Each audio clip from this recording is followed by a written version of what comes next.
I think a lot of people mistake small and microcap managers as having an informational edge in the classic sense. That is, they're finding information that will reveal more accurately what next quarter's EPS numbers are, or maybe finding an undervalued piece of real estate on the balance sheet or something like that, where that value somehow outs itself in the marketplace. We have found that to be sort of a mistaken perception about small and microcap managers, and it's certainly not applicable to us.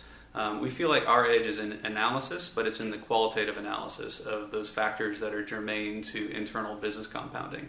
So we make no bones about the fact that we probably, we think we have a good handle on the financial characteristics of the companies that we analyze, but we're not in the game of trying to outguess, analysts if they're actually present in our names about, EPS numbers or things like that. That's a very short-term way of thinking and is analogous to the sort of beauty contest that Buffett talks about. And we're definitely long-term investors and are in the business of attempting to identify the winners before the financial fruits of that winning bears itself out. And we have, for example, one name in our microcap portfolio that's been in there since inception for 12 years. And so long as the internal compounding of the business looks great, we're happy with the management team, then, unless it gets wildly overvalued, it'll likely remain in our portfolio.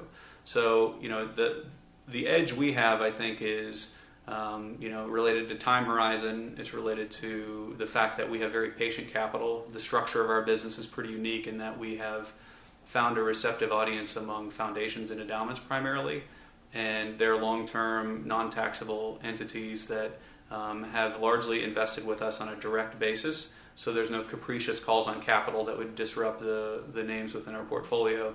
And so given their patience with us, we have sort of exploited that as yet another advantage. We can say we can have a 5, 6, 7 year time horizon investing in names and waiting for those qualitative characteristics to really out themselves in the numbers.